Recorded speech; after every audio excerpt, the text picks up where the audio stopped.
Before his conversion to Islam, the Imam Alfred Muhammad was raised as a Christian in rural Virginia. His journey in religious leadership began in childhood as a Baptist preacher, but in 1960, the young minister Muhammad converted to the Nation of Islam. While in the NOI, his desire was driven to become active in the 1960 civil rights movement. Most notably, the Imam managed voter registration drives and worked closely with lieutenants of Dr. Martin Luther King Jr. With the passing of the NOI founder and leader, the Honorable Elijah Muhammad in 1975, and the shift in power to his son, Imam Warith Deen Muhammad, the life of young Minister Alfred changed almost instantaneously.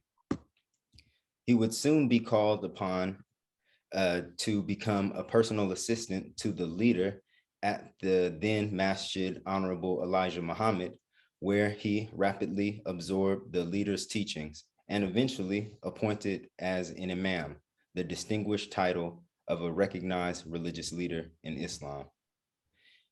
Imam Muhammad has a host of accomplishments and bumped shoulders with some very distinguished people. This included his stay in the Kingdom of Saudi Arabia, where he was a personal guest of King Khalid, when the Turkish prime minister, and after when the chief rabbi of Israel made American visits, Imam Alfred Muhammad was the chosen representative to greet and engage those world leaders. Thank you for coming on my show, Real Talk with Tehran Poole. How are you doing this evening, Imam Alfred Muhammad? Ron, in addition to being a great interviewer, as you were talking about this figure, Imam Minister Alfred, I had the distinct impression that you had written a piece of fiction, but I think it has some similarities to me, and I'm humbled and honored by your presence. Thank you, and I'm honored to have you here with me myself. You're a very distinguished figure. Just like some of the people you have bumped shoulders with that I mentioned in your biography. And actually, I got that biography from an assortment of biographies I've read of you on the internet. And I just put that one together, and I hope I really did justice, because you really have a lot more that you've done. You portrayed me accurately. I'd like to say now, after many years of psychoanalysis, I could say, honestly, I am Virgil's son. Hmm. Of course, for our discussion, I will discuss what that does that mean. I have Joseph's mind, and I am Virgil's son. One thing that I didn't mention is that you are an elected official, councilman, in Linden, New Jersey. Can you tell us a little bit what that is about?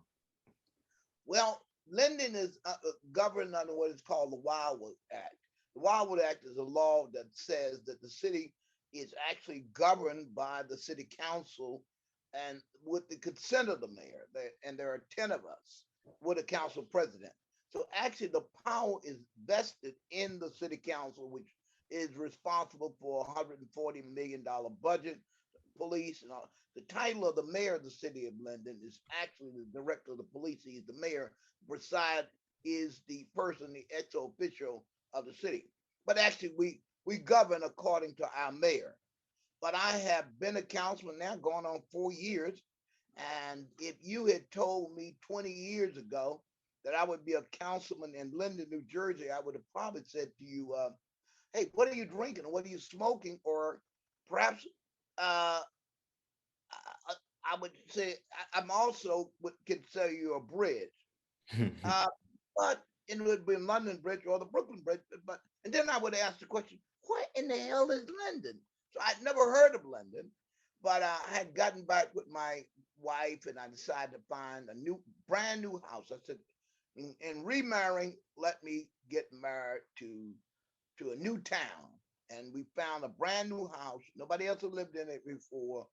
And I moved to Linden. And sort of my personality is in any town, I get to know people.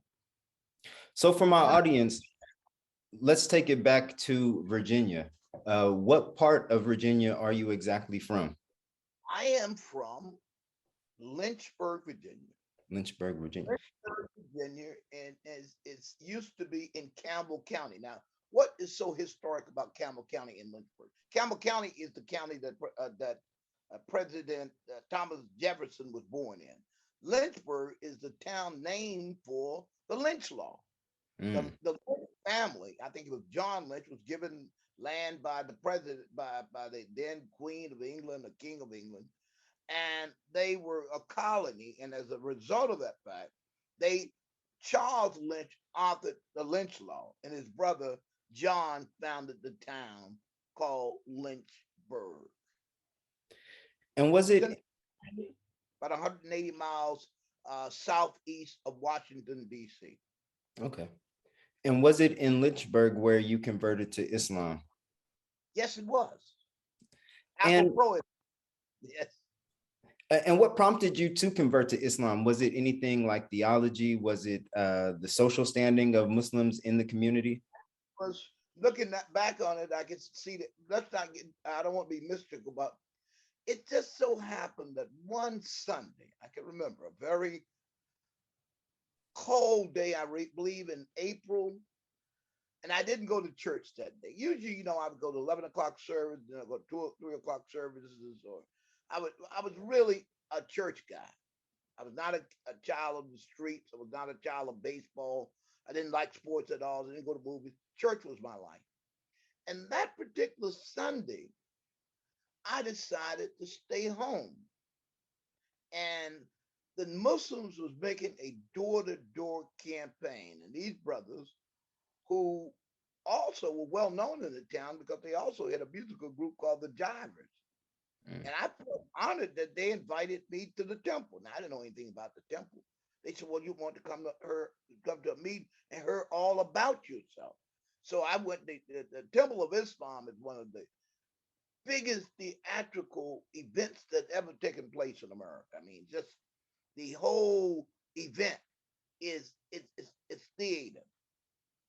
You walk in on there's a blackboard, and on one side of the blackboard is slavery, suffering, and death, and there's a brother with a broken neck hanging on a cross. And on the other side of the board is freedom, justice, and equality in Islam, the Star and Crescent. The American flag is sort of turned upside down, and that's slavery, suffering, death. And so, just if you were to set a few minutes before the meeting start, just absorbing that visual Mm. with coloring, it's the most cathartic process I think anybody could ever experience as an African American. And so when the minister got up to speak, I bore witness to everything he's saying because just the blackboard, slavery, suffering, and death. And being from Lynchburg, I knew where the history of the town. I was from the city that Thomas Jefferson was from. And I certainly knew about slavery, suffering, and death. And he gave a new interpretation of the cross. So immediately, in an emotional movement, I joined. You had to go through a process, and I decided at that point I was going to become a member of the Nation of Islam. And one thing that I'm curious about people who converted to Islam in that time, how was your family, how did your family take it? Were they very receptive? I know now almost every Black American has a Muslim in their family, at least one, or if not a friend that is a Muslim. But back then, I wonder, was our numbers not as big, or was Islam in Black America not as prevalent? Very unacceptable thing.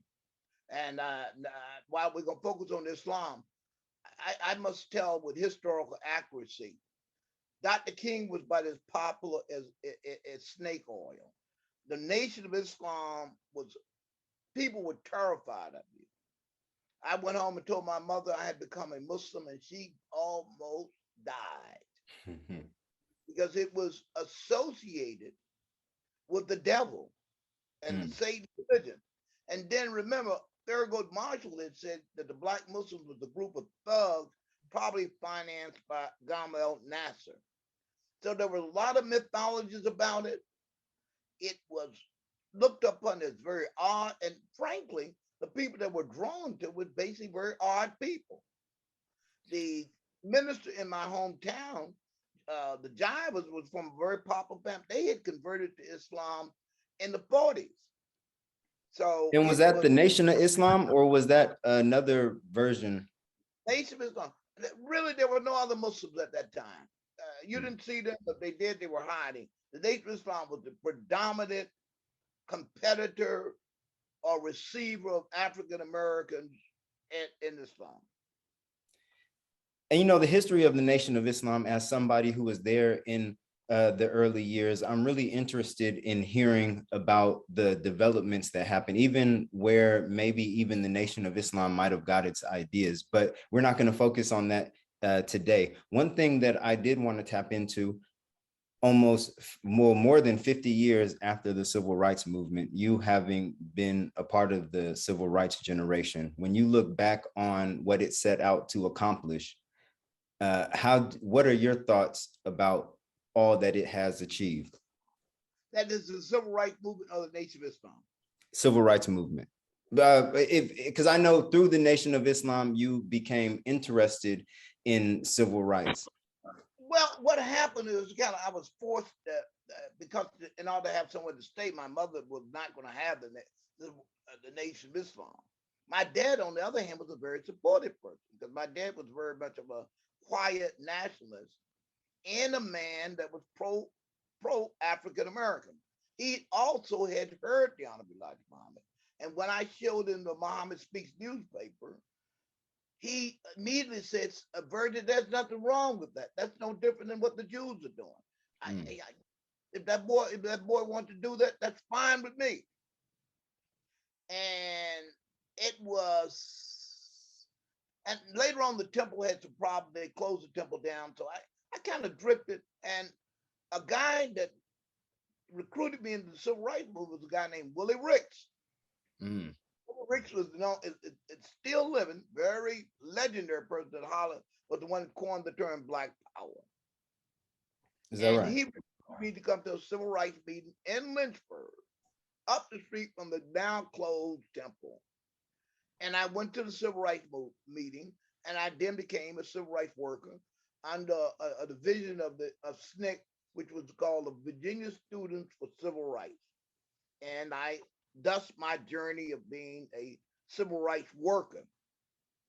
Now, I would say this: the civil rights movement was a movement. It was pre-urban, the two civil rights movements.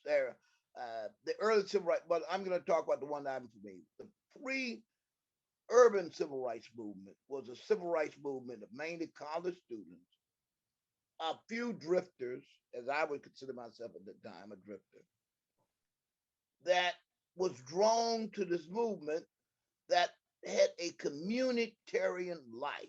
You lived in like communes, you slept in sleeping bags, you slept in people's homes, and they received you. And we went throughout Virginia, North Carolina, even Arkansas, registering people to vote. It was quite uh, a movement. I mean, it was a family. It became very strong. Uh, African Americans and Caucasians living together among the folk, as it were. So it had a very strong movement. As it grew and become more popular, but again, only a few people were in it. In each town, there was only one church that would perhaps allow Dr. King to speak in. It was not popular at all. Yeah, that's one of the things I heard from my grandmother, is that some people consider Dr. King as a troublemaker Yes. with some of the things he was doing. Well, first of all, there was a split between what you call the sacred and the secular. It was not believed that a preacher should have any involvement in anything other than bringing people to Jesus Christ in church affairs.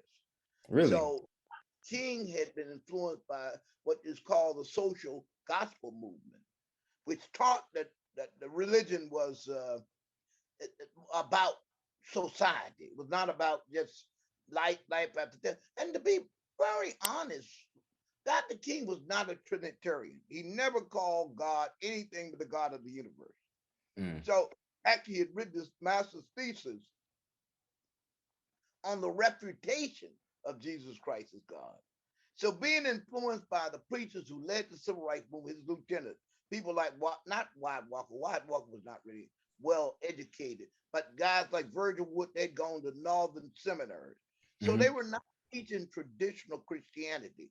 They were teaching Jesus as a revolutionary, Jesus the activist, or they were heavily influenced by Howard Thurman. I later found out that influence. Howard Thurman, who had written a book called Jesus and the Disinherited.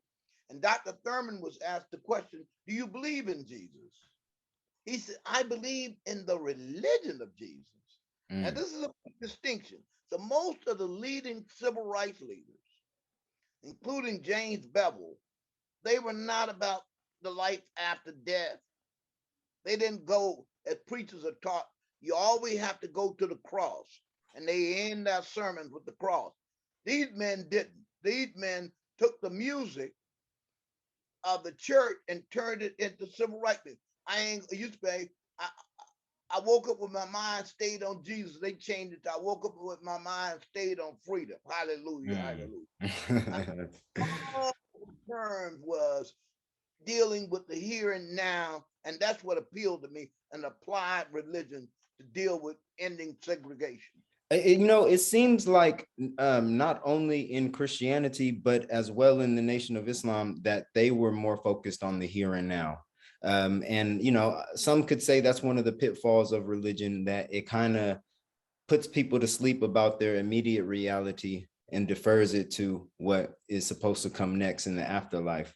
But when you think back on the civil rights movement and what you had envisioned to create for the future, and you look at this future today, how do you feel about it? I know you have an initiative called Anti-KKK, and I think in that you kind of, from what I understand the acronym to mean, you in that I know kind of what you feel about it, but I just wanted to hear it in your own words. And if I could sum it up, sorry if that might have been a lot of word salad, but just looking at today and looking at what you set out to achieve in the civil rights movement, that era, how do you feel about where I we've think, come along? and one of the things I wanted to add, Brother Tehran, is that it is important to note that the civil rights movement became a failure in the North. Why Mm, was it a failure in the North? Because unlike the Nation of Islam, it did not demand reform. It did not demand that the African American strip himself of plantation lifestyles. And consequently, people like Eldridge Cleveland, others emerged, even people like members of the Panther Party. It became a movement that actually became the blacker than down, and they turned on each other. mm, And Dr. King moved to Chicago. His daughter was raped. His first, the oldest daughter was raped.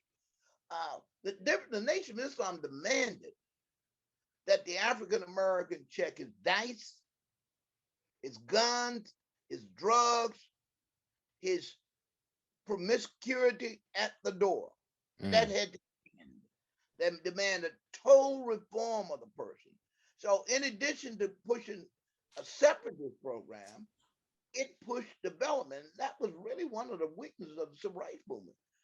Though it was rural, most of the rural people were still in touch with themselves. But as they came north, the urban movement left was the people were still left behind, and that's why the KKK anti-KKK is. When I was growing up, we were afraid of the Klan. And now we are afraid of each other. The average African American man, if he were to be honest, would tell you, you see another brother walking down the street, you become scared. And with good reason, with younger ones walking the streets, any urban area, especially when you get to a Martin Luther King Boulevard, it is going to possibly be that violence. And that's why we have 9,000 of us killing us. So it's very painful for us to deal with that, and therefore we will obviously defund the police. But actually, that's just a kind of a fetishization of our problem. What we have done, and it also so happens with KKK, I maintain we have internalized the terror. And as a result of the fact is that I see this as a psychological warfare because one we achieved civil rights. African Americans have all the rights that anybody else had, but African Americans can't benefit from it because African Americans are just like not E. Franklin Frazier, but he dealt with some of this, but Carter Woodson. He said the Negro will create a back door if there isn't one. If it's not a back door, he'll create a side door. And so what has happened to us, we have created violent areas on any African American college campus. Another student, even at Morehouse, had to be frightened by another African American. And this violence is pandemic. A large factory in my hometown of Linden was just recently opened. About 2,000 people working there. I didn't know to yesterday, the number of violent incidents that take place with us. So we have internalized the anger, the hatred that other people have on us. And now we act it out on ourselves, even mental health issues, even violence towards each other.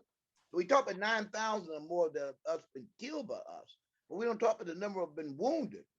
We don't talk about the number of rapes that have taken place. All of this is, we come from a rape culture. So African American men, we don't have a large number of us, but we have a significant number of us that do rape women. And there are women that rape men. So when you have experienced slavery, my big issue and what my focus is recovering from the effects of slavery, or as Francis Fanon called it, black skin, white mass, white skin, black mass. And he had a book, this psychiatrist that is Francis Fanon, had written a book called The Wretched of the Earth. Of course, he was studying the Algerians, but essentially, the oppressed people will take on the oppressor's mindset. And that's what this ministry, the anti-KKK, is really fighting the Klan, because we are fighting the Klan.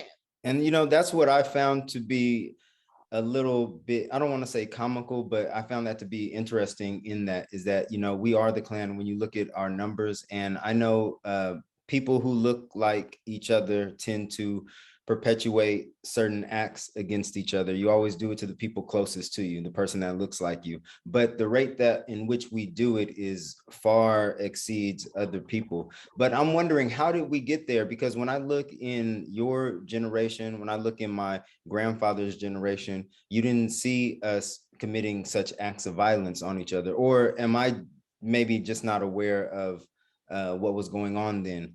So in your opinion, Imam, what was going, in your opinion, Imam, what was going on?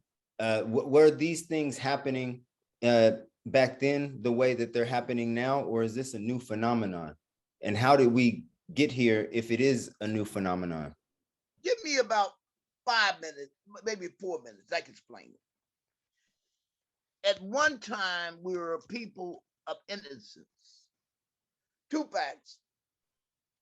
The church was a major influence in holding back the forces. So you might have had an element among us who were winos, but it was never valorized. The African American church, the African American schools taught against that element. There's always been an element among us. And I first should start by describing what John Blasphemy gave as typologies of 4 types of African American slaves, and it still permeates us today. There was Tom, the shrewd operator. Then there was Nat. Nat is a person who is given to violence. Nat is the person who is really a nihilist. So the nihilists, as opposed to Sam and Tom, have become the dominant people, because to break down the church, another problem for us, we pull all these urban people out of the church, which, where would they to go? They stayed in the streets. And street life is what Iceberg Slim calls street poison. So we have large numbers of our people who've been street poisoned. At the same time, it's been valorized. The cultural world came out with gangster rap. The music came out to to enhance the destructive tendencies that were already there. So that's the difference between your grandfather generation, my father's generation. I mean, my generation. My generation dropped the ball. Mm, We are pushing civil rights, but not civil responsibility. It mhm. became, I think, Sly from your area, the old Sylvester Stone. You used to be the minister of music at the Shiloh Baptist Church in Sacramento, California. Came out your thing. I can't tell you to sock it to. Do your thing. So when you tell a people who've had no breaks on our social life, do your thing, then as an individual, maybe my thing's robbing people. So the Mm. cultural life, and even the Panthers, I think, was a bad influence upon our people. And now, what Islam, especially the Nation of Islam, had a program of reform. Now, with what you understand about the history of Islam in Black America, how do you feel about the trajectory that it has been set upon? I mean, even looking from the days of Noble Drew Ali, the Nation of Islam, even with Warith Deen Muhammad, there's always been a, a program of reforming the individual.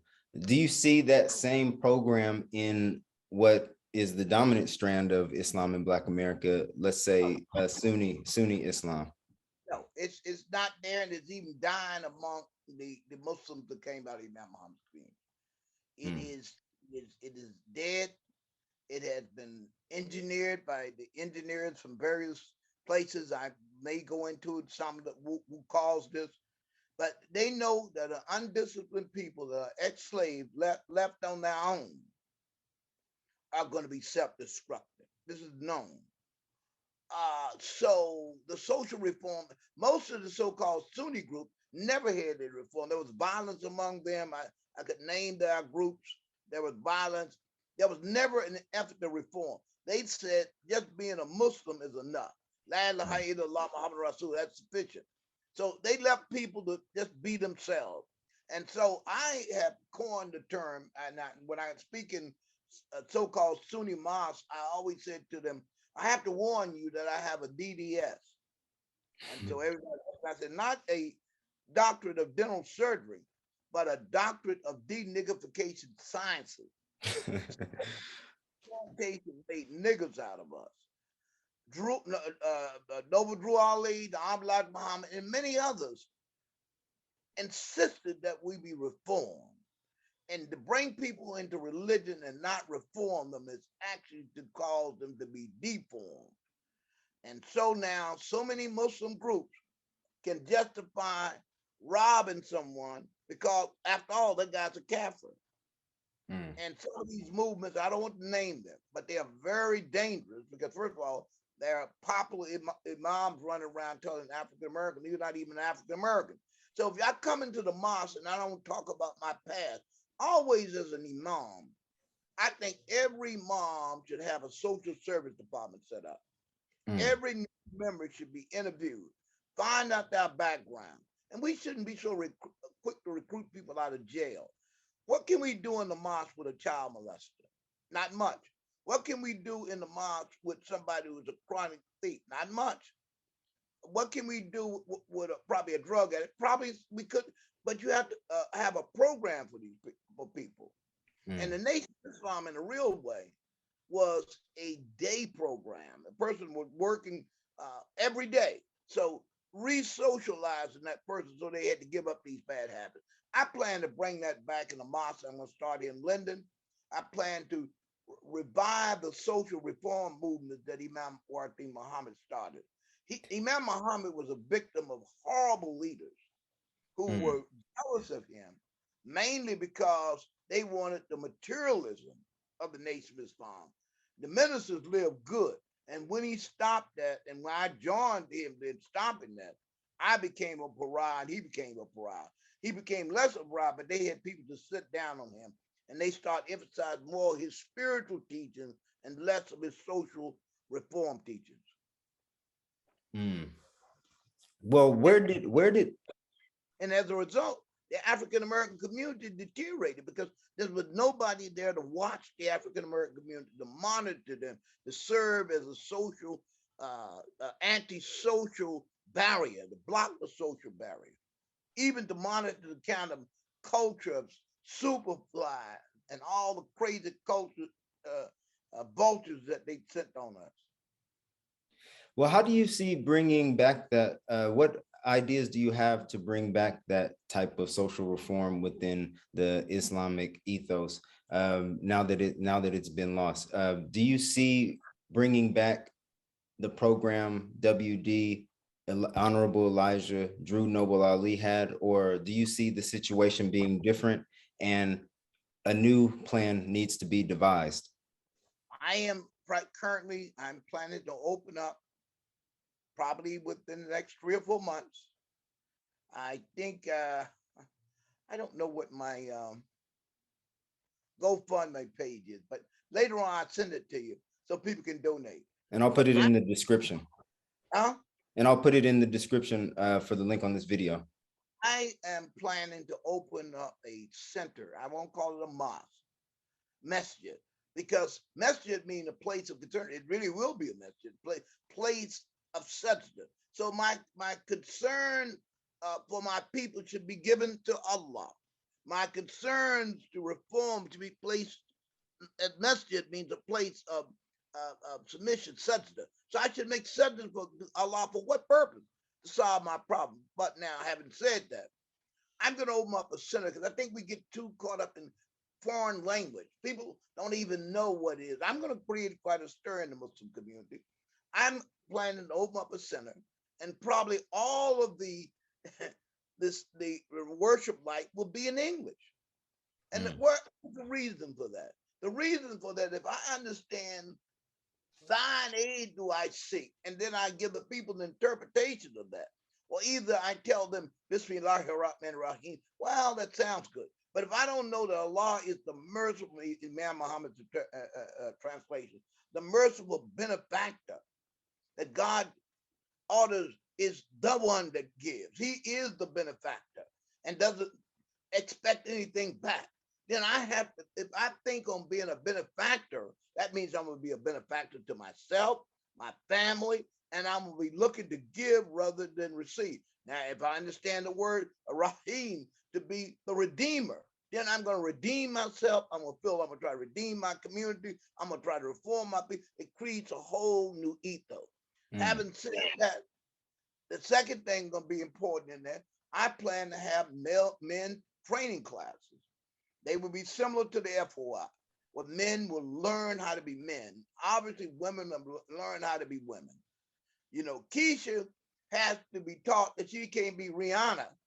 That she got to be Sister Khadijah and Sister, rather than following those people's models, let's follow people like Sister Clara Muhammad, sisters like Fannie Lou Hamer, those women who were dedicated. So the new model of Islamic reform will be a mosque I plan to build here in the city of London, and also expand it to Staten Island. It will be a school, although we have places to make the salat. And I said, for the most part, it will be in English. But we need to teach people. We need to say to the person, check your niggerhood at the door. No alcohol. You got a problem with that? You got a problem with violence? We're going to work to get you out of that. And then we're going to work to teach you how to save money. If you don't have a job, we're going to show you how to get one. Those are going to be requirements for membership. Okay, so then my next question would be this. Being that a lot of Black Americans are not Muslim, and one of the obstacles I feel in the way of Black American Islam is that some of our non-Black family members and friends, they feel that when we do set up organizations and institutions, it's just for people of our faith, even non-Blacks included, and that we kind of leave them out. What do you see the role of Black Muslim leadership in America in also helping out non-Black, non-Muslim Blacks in our community? Yes. if we don't take a primary aim at what we are, other people are people. To be frank, African Americans, Negroes, colored people, whatever we call ourselves, we are not yet a people.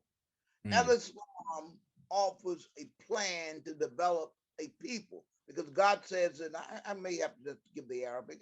I don't usually like to do a lot of Arabic. Well, Jannah means the environment made us.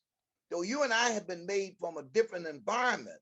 Now we know we are all part of one creation. We are part of Linas. But well, Jannah, that's orientation. And the verse goes on to explain that their orientation, particular, well, the word when you say, yes, let me get it. Well, Jannah Shu'aibid Kabila Li Ta'arufu. But the whole purpose is to get to know other people. But mm, then we heard the word Kabila, we heard the same word orientation. Well, I'm mm, gonna have a different orientation. So I have to recognize where I came from. I didn't come on into America a free man. I came to America as a slave. So I had to deconstruct slavery within me. Now, it so happens that the whole world has been made one niggerdom. And so if a young Caucasian or a young Indian got drug problems or got other problems, he would probably get a benefit from me. But I can't kid myself that I have to start with my own neighbor in my own condition. And I think the others will have to come along and we have the power to define us. You know, I couldn't go to Egypt and give a khutbah. Why? Because I don't know the Egyptians. mm. You know, there is a hadith of the prophet, and it's a long hadith. I remember studying it when I really started first having my encounters with the broad Muslim world. I spent oh a year just reading hadiths.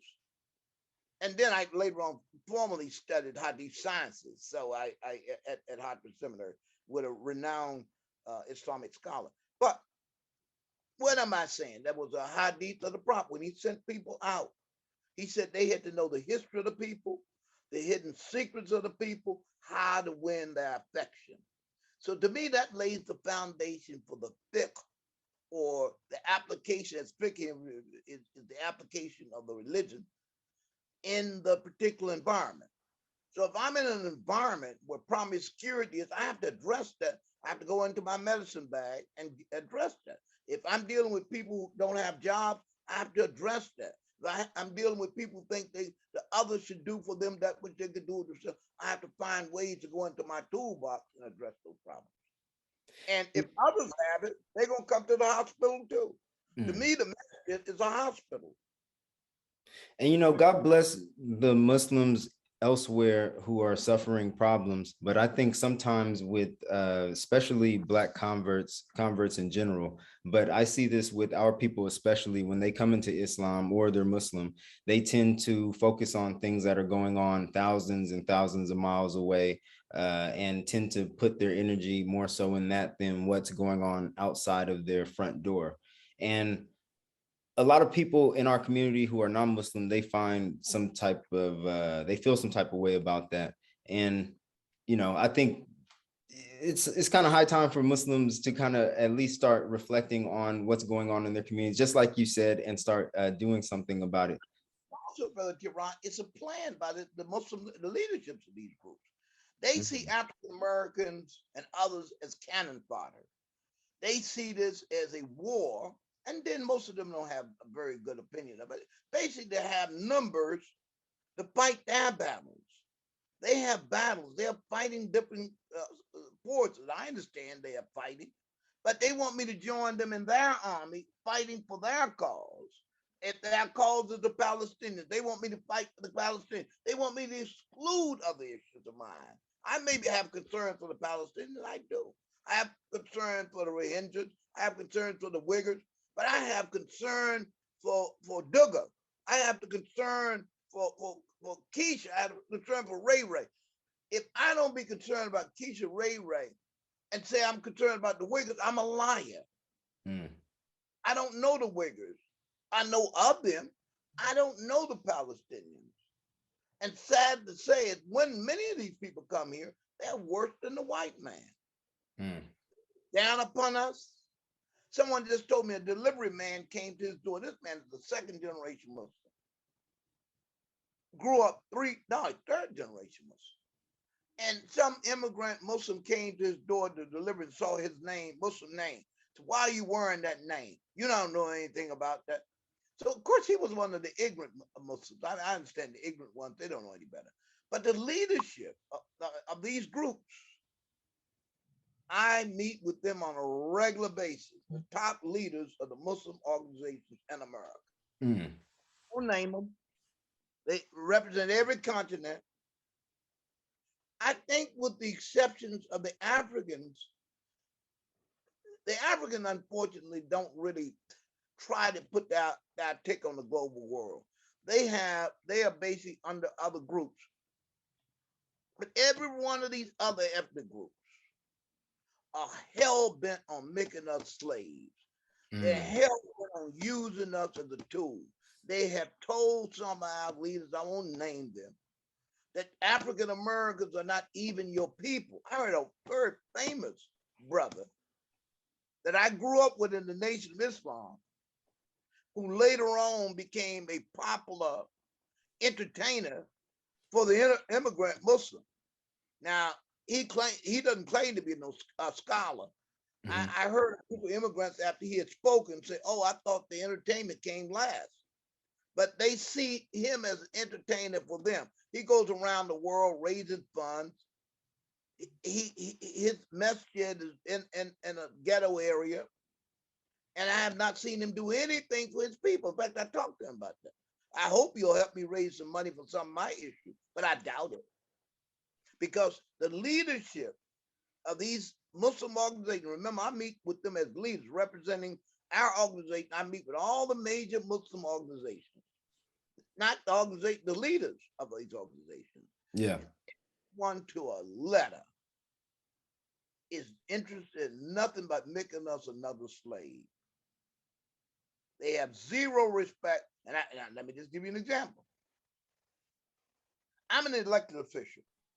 In 4 years of being an elected official, I have not only haven't been invited to events, I have been disinvited to events because I failed to come and talk about what they want to talk about. Mm. Occasionally, they will use me.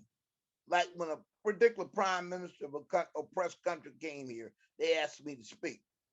But then they want to shut me down when I want to compare how we got freedom in America. So no, I think that the punishment of the Muslim world is going to last until they accept that the African American is Joseph in the Bible and the scripture, Yusuf alayhi salam, and is Bilal. And until then, they will be punished. They will not get anything out of it. And then they will call us when somebody, and they want us only for security. But they don't see us as equals. They don't see us as intellect. And if they do see us as that, they want us to be a mamalak. And Ma'am, if I can interject right there, and that's another thing I was curious and I wanted to hear your thoughts about, and that was Black Muslim thought in America. It seems like a lot of, well, I wouldn't even say that there is any Black Muslim thought, maybe something that's going on in the academies that I'm not aware of, but it seems like we're not creating any type of Islamic understanding or fiqh that is comparable to our own situation, just like every other community of Muslims are doing, trying to figure out what kind of ways they can amend, better ways they can think of revisiting their history in order to better face the future. But it seems like with Islam in our community, we just take what is handed to us mostly by foreign groups nowadays. And it seems to be stuck in a particular time, in a particular place that really doesn't address our issues. One thing that I heard you, sorry if this sounds long-winded, but one thing that I heard you say that really stood out to me is that we need a fiqh Detroit or a fiqh New York, something like that. And I just really wanted to hear your thoughts about Black Muslim thought in America today.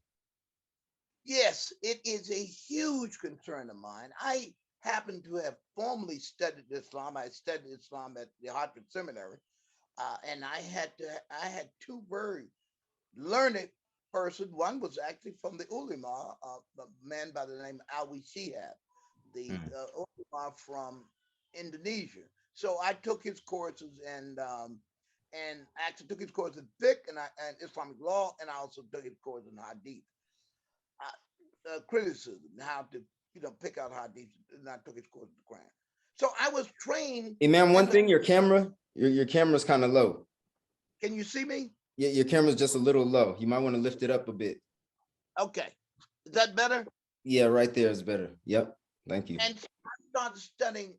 And the reason I went to Hartford Seminary, and I'll tell you the reason, I had a discussion with Imam Muhammad about, we were together with Dr. Sierra Lincoln, and Dr. Lincoln said, you all are not going to grow until you have your own seminary. It is one of my other goals. That's why I've gone back to school and I plan to finish a doctorate and probably go on. It's because we must have our own institute. But let me finish up the Hartford Seminary thing, because it coincides with what you're talking about. So, your professor generally takes you out to lunch and interviews you. And these three professors, both from the Muslim world, very great thinkers. One from Palestine and the other from Indonesia, and the other guy was actually another professor also from an Arab country. So each of them were talking about, what are your interests? And each person said, I'm interested in Islam among the Islam. Well, obviously, and they said, I'm obviously interested in Usul Deen, which means the source of Deen, which is Hadith, Quran, and the sciences. But I'm interested in Islam in the Near East. I'm interested in Islam in Southeast Asia. So when they got to me, I said, obviously, I'm interested in Usul Deen. That's why I'm here. Mm. However, I'm interested in Islam among the African Americans. And this particular scholar, who knew all the big African American so-called scholars, he said, Alfred, you are the first African American I've ever heard said that. And I thought that was a shame. And I do know all of the major African American scholars, doctorates, one of them on the faculty at, well, I won't tell you what that faculty, because I would name them. I don't want to embarrass them. And that's very, I find that to be very interesting, if you don't mind, because I kind of felt that way a little bit as well. But that's only because, on the ground, it seems like a lot of Black American Muslims, they tend to only focus on the Black Muslim experience, or at least Black Muslim history. And it seems like by doing that, they kind of pigeonhole themselves and deny people from knowing that they have expertise in other areas of Islam as well. But I'm surprised to hear that you're saying in the academies, it's totally different, where African Americans in the academy will not write about African American literature. They don't really care about it. They don't think they should know. And many of them are really, unfortunately, not as well educated as one would think. They write on very esoteric subjects. I know at least 20 of them that are in the academy. I know them very well. I've had interaction with them. And one of the most learned Islamic scholars in America was the Honorable Elijah Muhammad's son, a man by the name of Dr. Akbar Muhammad. Mm. Akbar had, of course, gone to Al Hassai, gone to did his doctorate at Edinburgh, and had studied the God people of West Africa, what is known as Cote d'Ivoire. But he himself never produced any real work.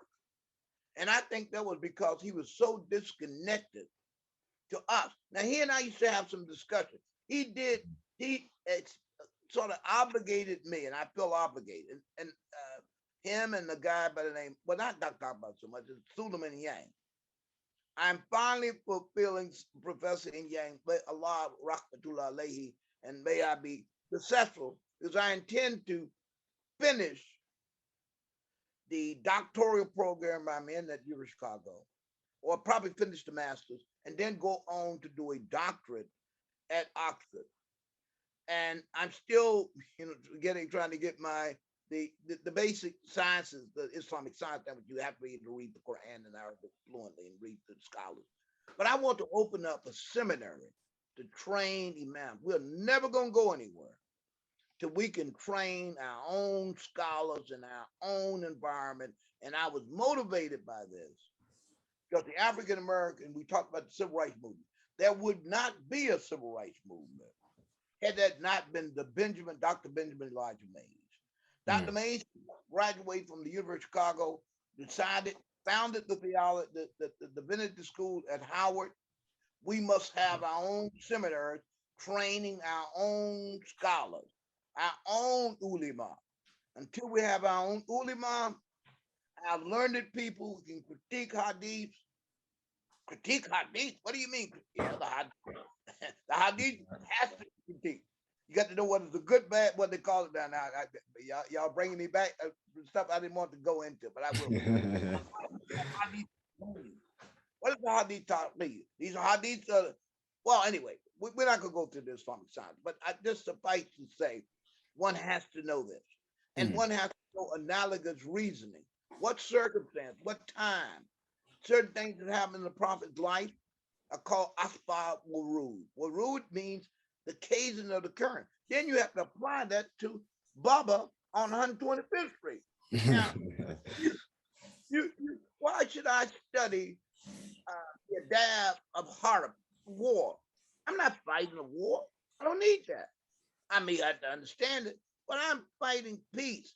So I should understand, I should look in the hadith how the prophet sent people in peaceful land. He never sent people really to do war with other people. If I want to know how to deal with Christians, I need to study from the sciences.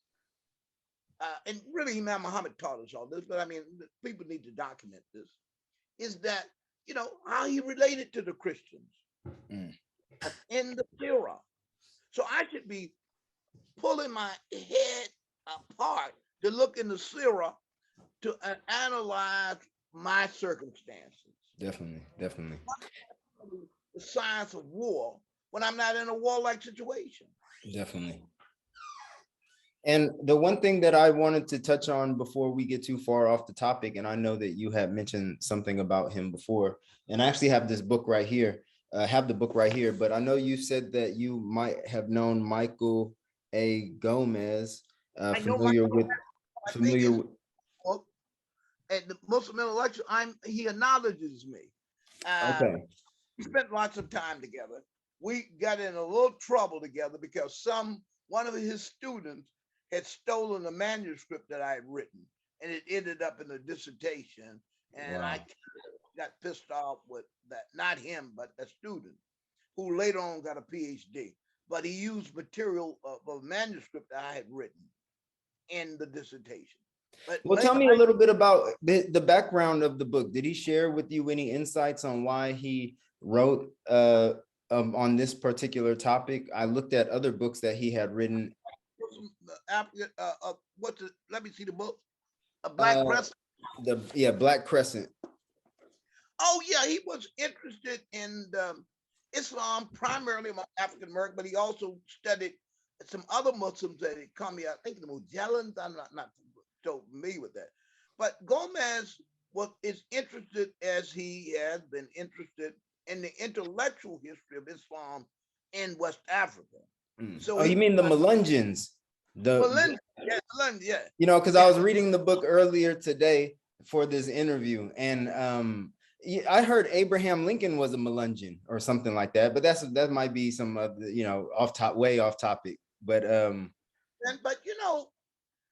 Mike Gomez has written another book on the Islamic empires that came out of West Africa. He is a scholar on West African Islam, very solid scholar, studied under John Hunwick, but is an independent thinker. Mike is not particularly a religious person, but a phenomenal historian. And if you're listening, Professor Gomez, I do want to be reunited with you. You and I had great discussions around Drew Ali. But a very fine scholar. You know, I reached out to him. I reached out to him for an interview, but I never heard anything back because I definitely wanted to get into that book I showed you. He is reluctant to talk to religious Muslims because he's afraid that most of them don't know anything. He's probably he and I knew each other through various Africanness. I had early on in my career, before I raised a bunch of children, I was in the doctoral program in African history. Mm. I didn't last very long. So I knew my way around African studies. So when he came to New York, I befriended him because we knew all the same people. There were only maybe 10, I think, 10 African Americans who really were trained in African studies, not African American studies. I'm not talking about Skip Gates, but there was Ron Karinga who was trained in African studies. There were others that trained at Wisconsin. But very few. Probably two native African Americans, Adair Patterson. There was a lady named Adeline Hill.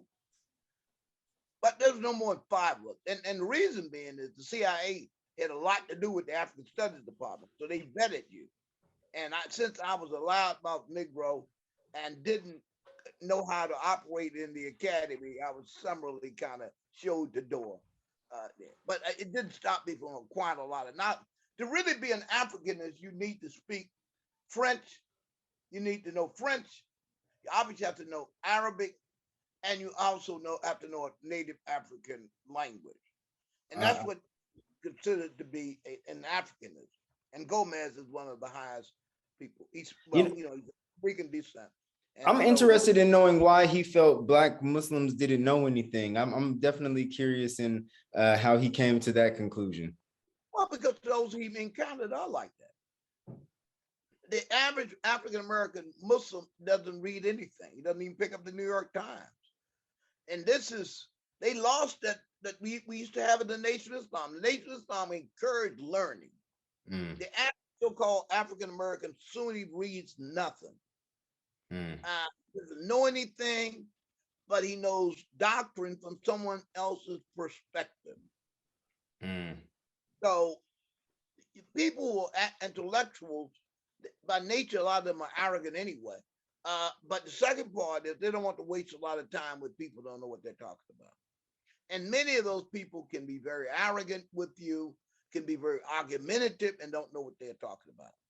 But inshallah, we're going to have a dialogue with that might go best. God willing. God willing. That's what it said, inshallah.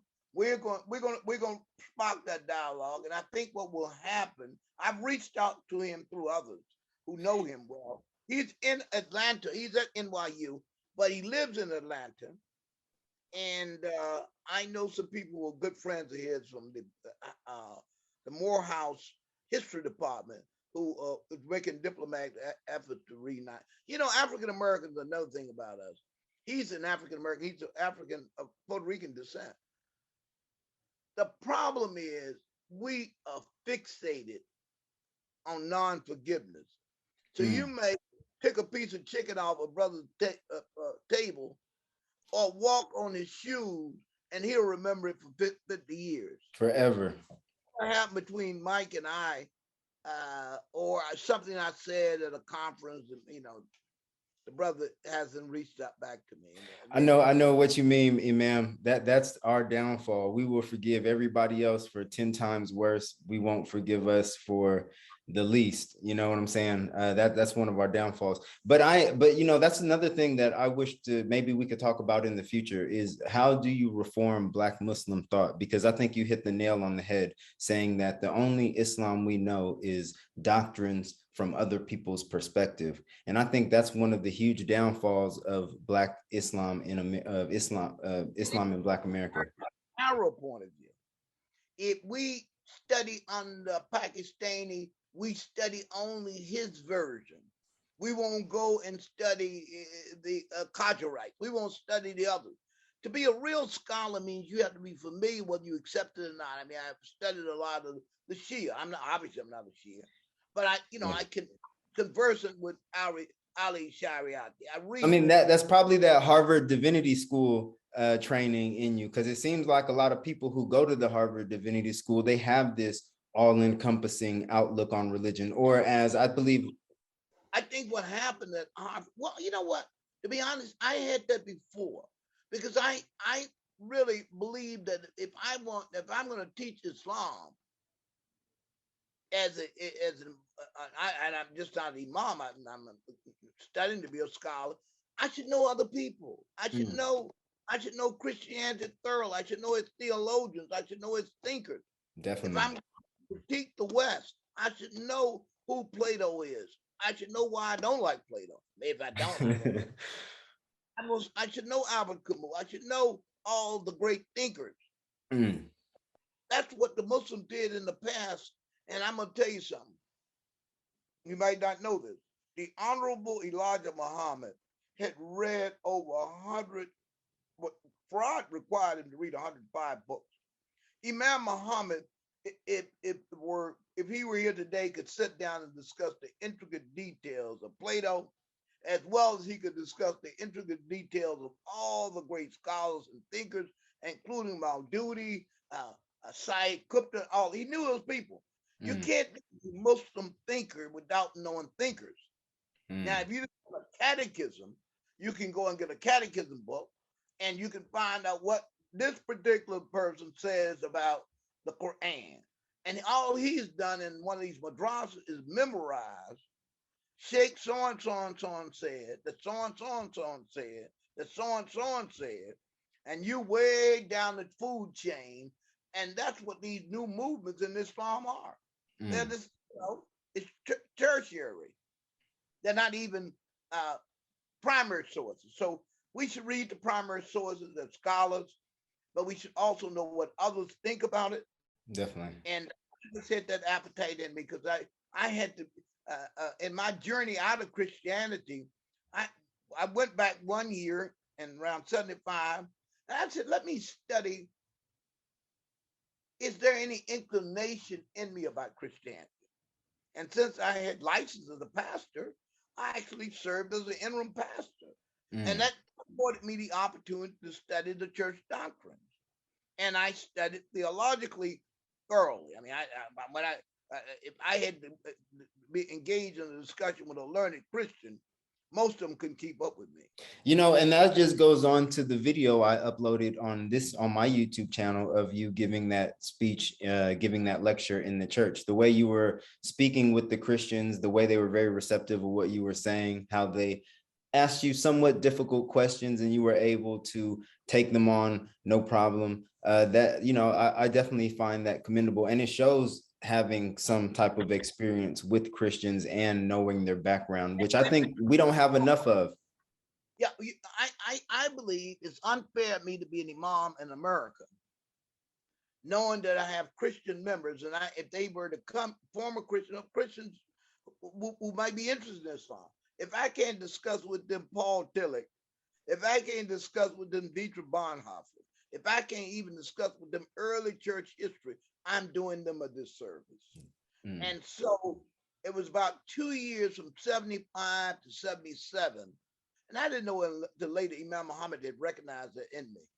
But I had studied all the major Christian theologians. I mean, you know, I taught by Cornell West. I'm talking about Christian theologians. I love Brother Cornell, but I mean, well, if I could say that about your fellow West Coaster, you know, the thing that pains me about Professor West, and I've said this to him, I said, I think the worst thing that ever happened to you were to go to Union Seminary. Because in Union Seminary, now, I mean, he's formed now, but when he was growing up, coming out at Princeton, black preachers, all they want to do is get a rap, just like most black imams, they call it a blow. They just want to get enough.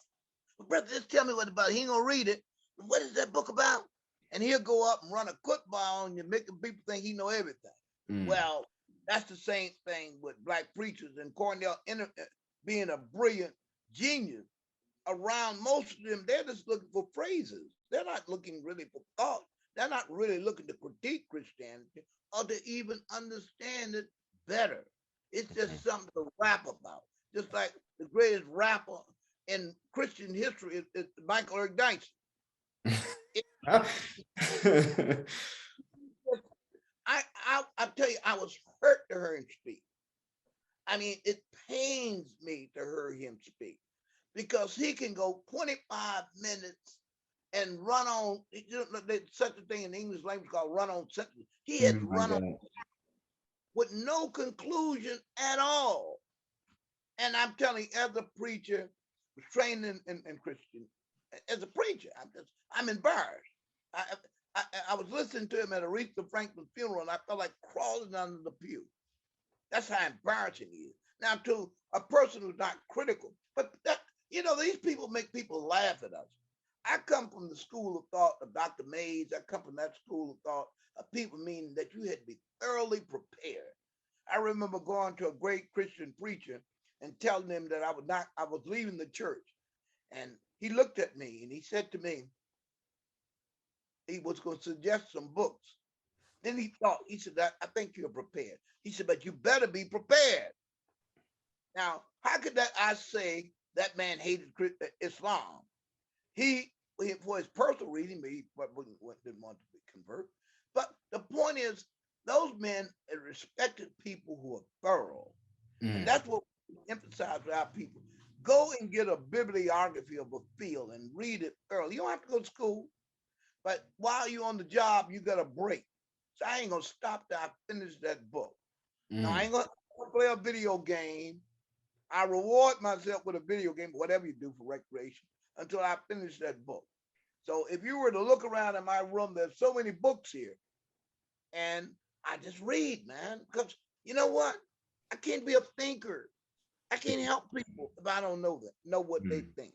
Mm. Anyway, I'm sorry to get off on that No, tangent. no, no, man. That really hit my soul right there because I feel the same way. Like I take books to work and on my break when I'm making coffee, drinking coffee, try to crack it open, get a few pages out the way before I go back to doing what I'm doing, just whatever it takes in order to get through it. And another thing that you mentioned that really touched me is that regardless if people disagree with you or not, what they respect most, what most people respect is thoroughness. And that's something that I've seen in my life, even from people who are on my team when I wasn't thorough, they weren't for it. But even people who you would think were the opposition, they saw the hard work that you put in and they respect it. So yeah, definitely hard work is key. Yes, yes. And that used to be a part of our ethos as a people. It was a part of our ethos as a people that you have to know your stuff. It's a part of the jazz musician called Going to the Woodshed. And it was also a part of the Nation of Islam to be thorough until the nation had given itself over to popular culture. And I don't want to, well, one day I'll have you to interview me thoroughly about this. Now I'm gonna tell you something how I saw the nation go down, and some of it will surprise you, because you know the Nation of Islam in it possible in its transition could have been created one of the most learned group of people on earth, and Mm. I'm hoping to revive that tradition. That that we come back to an aesthetics of learning and earning and chilling. So I got four simple things: learning, earning, chilling, and organizing. So you got the four birds that Abraham was told to put them on a hill and call them. That is education, business, culture, and government. Okay, I see. Yeah, that I like that. I like that. And that's another thing I didn't touch on or didn't mention that you're also an accomplished businessman. And that I didn't have a chance to really get into that. I mean, really looking at your background, trying to construct an interview around a personality like yours is, I mean, I could spend the next 7 hours with you asking you about different parts. To do a series interview, I decided that somebody else in the blogosphere is want to interview me. And I decided I don't want people unless I'm going to have in-depth interviews. So hey, I'm open to you, brother. So, Oh yeah, I mean, and I'm open to an interview in depth.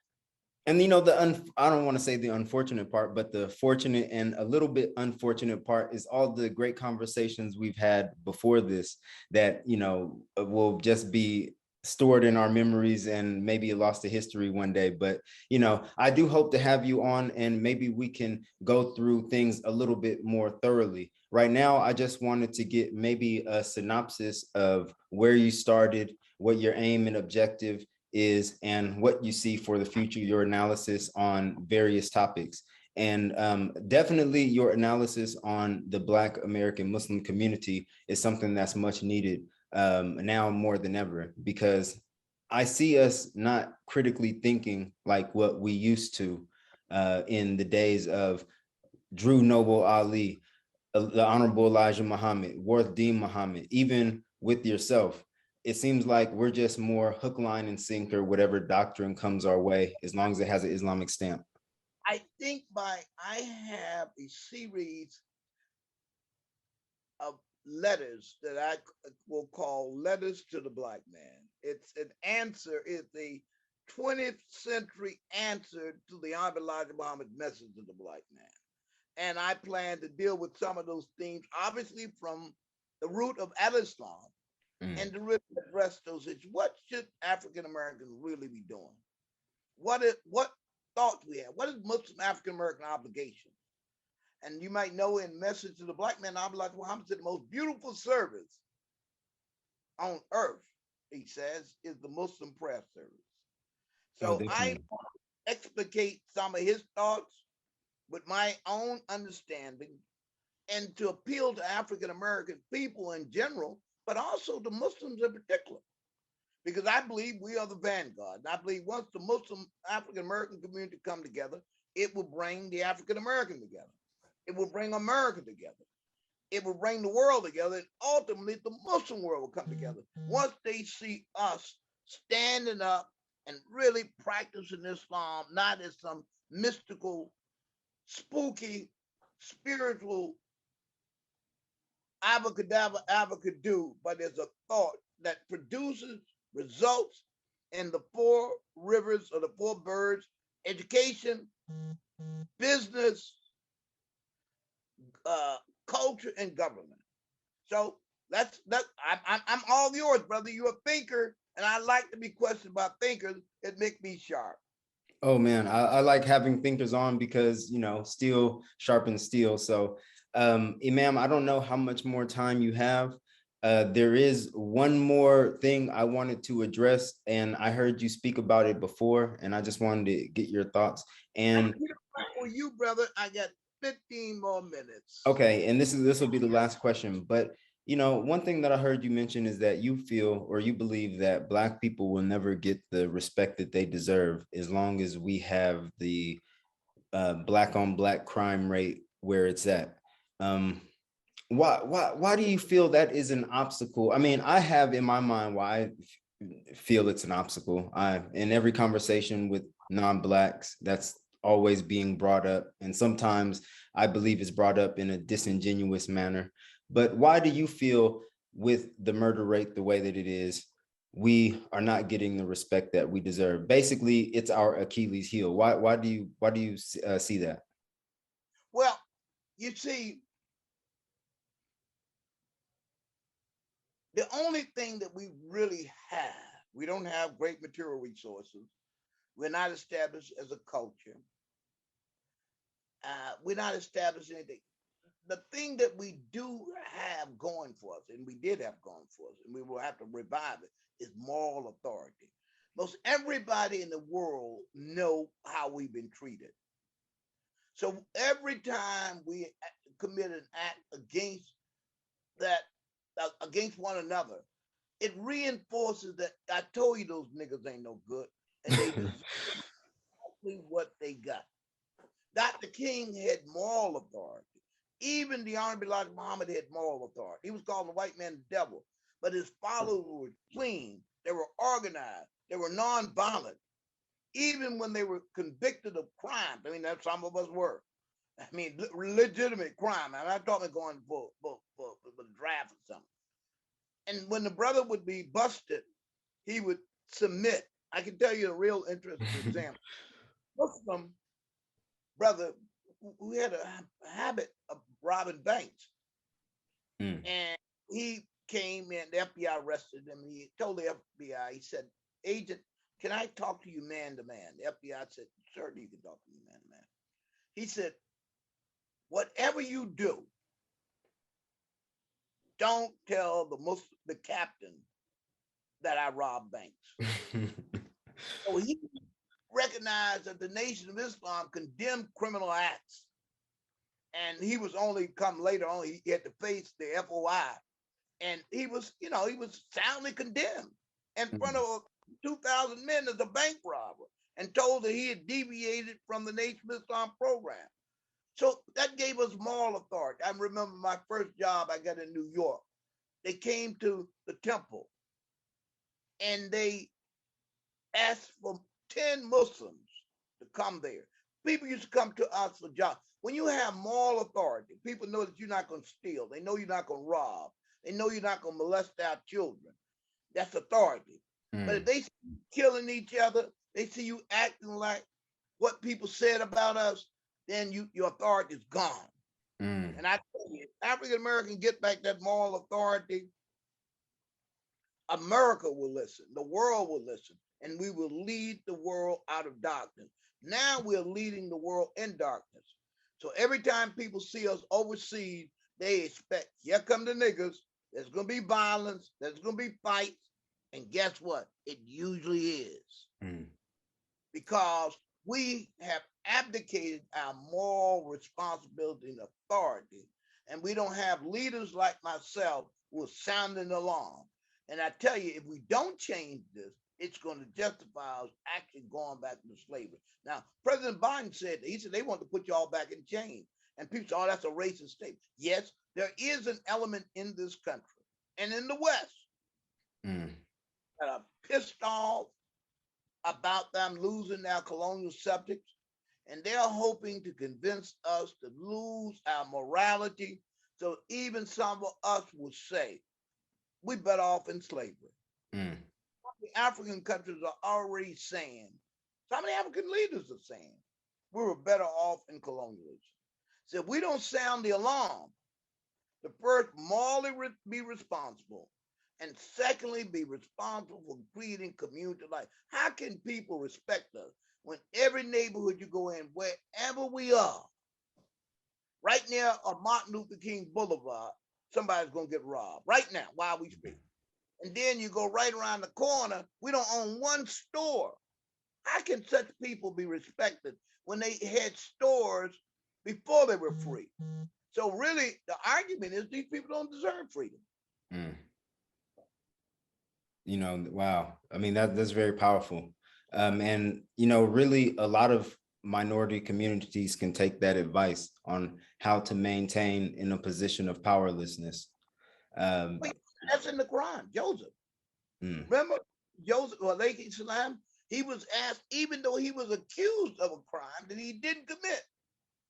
He didn't go out, oh man, they picking on me, they killing me. He said, oh Allah, the human soul is prone. Didn't say it was prone to wrongdoing, to zulm. So we have to understand that. We should look at the man in the mirror. Well, the great Michael Jackson said that. We should examine ourselves and say, am I measuring up to the standards that my ancestors held? They were so pure that people were willing to risk their lives for them. We saw that with George Floyd. The world stood for us. And then we started riding and tearing things up, and then it just went out the window. So we got to call our people back to that purity. Never saying that whether you got a job or not, you never can justify robbing and stealing somebody. Don't give us no excuse to be disorderly. And you know what? I think that should be our next talk, maintaining moral authority, because I mean, wow, just what I heard right there, that was great advice. And I think something like that needs to be developed and spread about, because I think a lot of people can benefit from such advice, not even just Black Americans, but specifically Black Americans, because that's the context in which we're speaking in.